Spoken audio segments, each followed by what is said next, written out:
By illuminating the difference between good and evil, it allowed me to see exactly what pleased God and see exactly what offended him. I could now target humanity with precision, drawing them into disobedience with calculated temptations. Generations of kings in Israel and Judah fell to my snares, enticed by foreign wives, consumed by unclean desires and pursuits, and corrupted by self-pride. God's supposed solution to mankind's sin only reinforced the arguments that I had made from the very beginning. As long as humans kept sinning, your Bible says that humans deserve to die.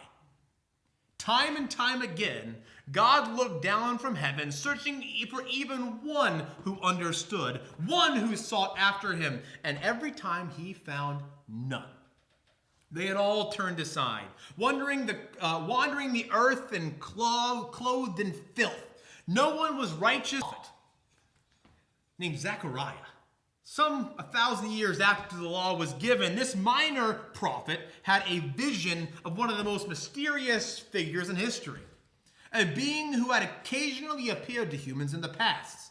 This would play a pivotal role in what was to come, threatening the very foundations of my accusations. At the center of Zechariah's vision stood a man named Joshua, the high priest of Israel. As high priest, Joshua was required to follow the most stringent purity laws and was often regarded as the holiest of all men.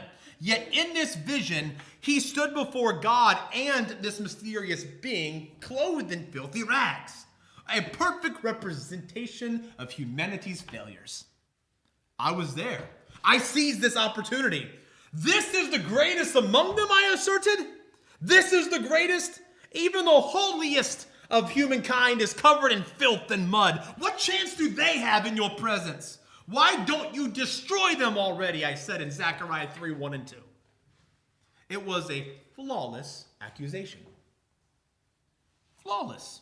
Another instance of humanity proving my point. And yet God remained silent.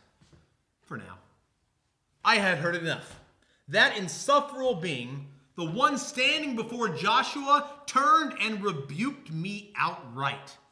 He said in Zechariah 3:2, he rebuked me. Without hesitation, he ordered filthy clothes from Joshua removed, and then unbelievably declared, I have taken away your sin and will put fine garments on you?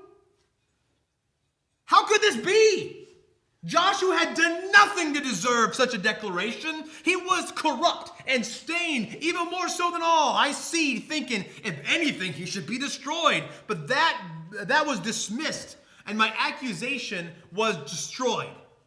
You are men symbolic of things to come, he said, as if addressing me to the whole heavenly hosts. The Lord Almighty says, I will remove the sin of this land in a single day. That's what your Bible says, Zechariah 3:9. God said he was going to remove all of man's sin in a single day? That was an audacious promise. A direct challenge to my authority. The authority that I had built through millennia of accusations and victories. A single day to undo everything? How could that be possible? And who exactly was this being that spoke with such authority? He was called the angel of the Lord, but there was more to him than meet the eye. For the next 500 years, though, God seemed to retreat in silence. To me, it looked like I had exhausted all his ideas. The flood had wiped out a corrupt generation. The law had been given to expose sin. Sacrifices had been instituted as a temporary patch, but none of it redeemed humanity. By all accounts, God's justice demanded humanity's annihilation a long time